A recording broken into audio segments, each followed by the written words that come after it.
আপোনালোকে যেতিয়া অম্বুবাচী মেলা হ'ব তেতিয়া এই ৰাস্তাটোৱেদি আপোনালোকে আহিব পাৰিব। বিশেষকৈ এই ৰাস্তাটো বন্ধ কৰা হয়, বহুত মানুহৰ জনসমাগম হয়তো, গতিকে এইফালে কেৱল কিছুমান পাৰ্টিকুলাৰ মানুহকে আহিবলৈ দিয়া হয়। এই ৰাস্তাটো একদম অতি সুন্দৰ। এই কাষত এই ভক্তপ্ৰাণসকলে যাব, ৰাইজসকল যাব পৰাকৈ ধুনীয়াকৈ আপোনাৰ দিনৰ ধুনীয়াকৈ ৰ'দ বতাহ বৰষুণ হাত সাৰিবলৈ ধুনীয়াকৈ দিয়া হৈছে। প্লাছ এই কাষতে ধুনীয়াকৈ পাহাৰ কাটি কাটি ৰাস্তাটো বনোৱা হৈছে। এক সুন্দৰ পৰিৱেশ।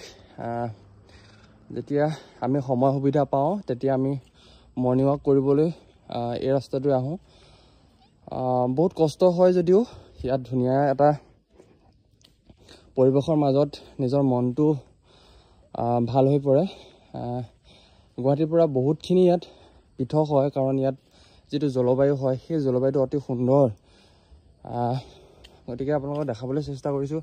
ইয়াত চাওক কিমান ধুনীয়া এটা পৰিৱেশ। কাষতে ব্ৰহ্মপুত্ৰখনো বৈ গৈছে, এটা ধুনীয়া ভিউ হয়। ভিউ পইণ্টৰ মাজেদি ধুনীয়াকৈ আহিব পৰা যায়। গতিকে বন্ধু বান্ধৱীসকল, মই বহুত ভাগৰুৱা অনুভৱ কৰিছোঁ, কাৰণ এই চাওক ক্ৰমান্বয়ে তলৰ পৰা ওখলৈ যাবলৈ চেষ্টা কৰি আছোঁ। আশা ৰাখিছোঁ আপোনালোকে ভিডিঅ'টো শেষলৈকে চাব, ভাল পাব। কেতিয়াবা যদি আহে কামাখ্যা মন্দিৰলৈ, এই ৰাস্তাটোৰ আহিবলৈ আপোনালোকে চেষ্টা কৰিবচোন।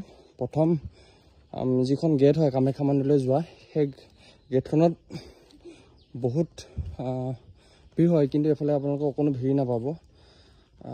মই যিমানখিনি পাৰোঁ আপোনালোকক দেখাবলৈ চেষ্টা কৰি আছোঁ। ভিডিঅ'টো আগলৈ চাই থাকিব।